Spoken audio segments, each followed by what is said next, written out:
Hi, I'm David Benito. I am a director and photographer, and just had the opportunity to work with one of my favorite bands, the Offspring. And this is the making of the music video for Opioid Diaries. The song itself is about the perils of addiction, and the idea is that addiction, it's like a free fall. It's easy to fall, but it's harder to stop. Day one, filming, the first idea was, let's recreate the album cover. So I had designed the album cover, which was amazing to do.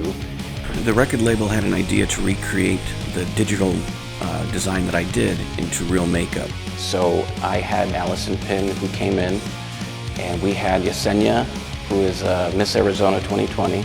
She is the cover girl, actual cover girl, and we brought her back in to do a first day of filming and showing how the makeup's done, kind of a behind the scenes. I came up with the idea to have her a part of some of the scenes for the actual music video, just because it was fun to tie in something I had already worked on. Limited on time, I throw her on a green screen, we dress her exactly as we had as the cover, and we do some quick filming with her singing some of the lyrics. And quickly we discovered how hard it is to replicate Dexter's singing pattern, because he's fast.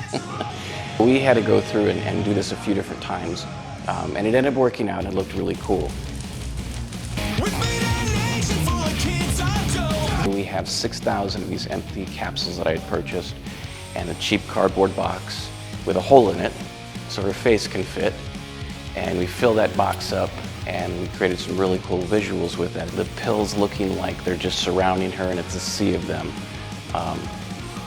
That shot I was pretty happy with. Where she vanishes through them, that's just us picking up the box. Kind of a simple trick, but fun.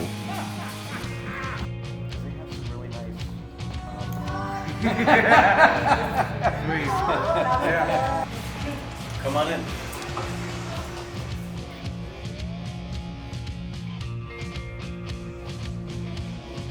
Our second day of shooting was filming scenes of mugshots. So I had put a casting call out for some people to come in and be a part of the video, and we were going to go through what I called a digression of an addict, kind of play on the idea of something that already exists. These are mugshots that I'm sure you've seen, from meth addiction to opioid addiction, to where you see this person's digression. Let me see the teeth. Give me a big smile. The mugshots, they do exist, but we replicated, these ones just for the respect of others, people that have been through this. My makeup artist, Corey, came in and started from scratch to where they look normal. So let's do this. And then just made them continuously look worse.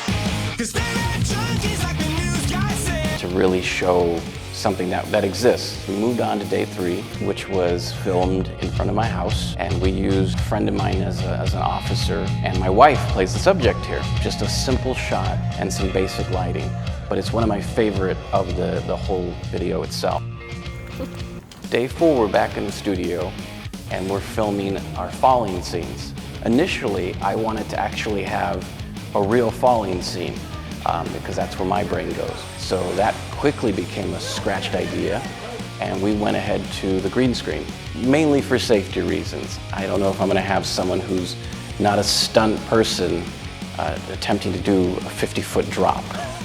So we had a green screen set up. I had a stool with a green screen over it, and leaf blowers, lots of leaf blowers.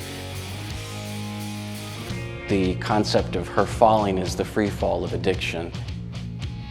She's falling faster and faster, and it's just the loss of control that somebody suffers while going through something like this. Eventually, she slams into the water. This was day 5 of filming.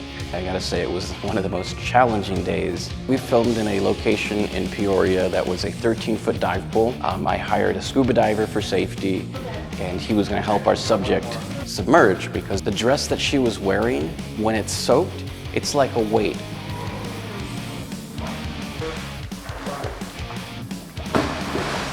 So having to wade through water, hold a camera that wants to float, weighted down with a weight belt, I'm fighting nature.